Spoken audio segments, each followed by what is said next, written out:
kitu wanachosahau watu ni kwamba sisi ndo tunayatengeneza maisha tunayoyaishi.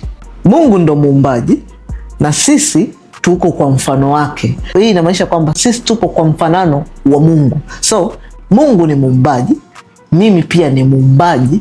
Mungu ni muumbaji wangu, kashaniumba. Then sisi tunaumba tunachokitaka kwenye maisha yetu. So it either niamue kwenda chumbani nianze kulia, nisubirie mtu mwingine atakavyoniona ndo anikubali, ama nisubirie mpaka watu watakavyonichagua kwamba sasa huyu jamaa ndo mtu wetu wa maana tuanze kumsikiliza, au niamue mwenyewe kujichagua kwamba mtanisikiliza mtake, mtanisikiliza msitake. Mimi ndo nimeamua maisha yangu. Sasa hivi pale tuna followers karibia 150,000 Instagram peke yake. Hawakutokea watu 150,000 Tanzania ama duniani kunifollow kwanza ndo wanitambulishe kwamba huyu jamaa ni mtu ambaye tunaweza kukaa chini tukamsikiliza.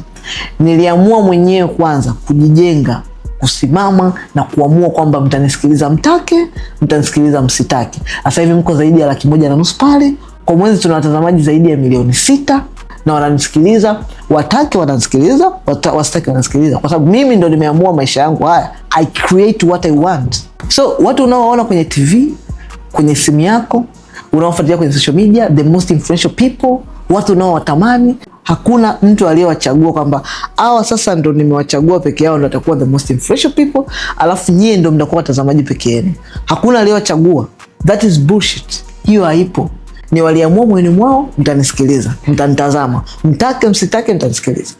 Either hichi kitu ambacho ni mfanano wa Mungu kimeshaamka ndani yako ama hakijaamka ndani yako, kila mtu anacho. You choose kuamua kukiamsha ama unaamua kutokiamsha. Wewe ni mfanano vile vile alivyo Mungu. Mungu ni creator. Sisi tupo tuna exist kwa sababu Mungu aliamua kutuumba, kutucreate sisi. Na sisi akatupa ule uwezo wake, akatupa sisi. Kwa hiyo sisi ndani yetu ni waumbaji, tunaweza kuamua kutengeneza maisha yetu tunayotaka. So utaamua wewe. Maisha yako yote yaendelee kuwa saidi ya wasikilizaji ama saidi ya wasikilizwaji. Utaamua mwenyewe.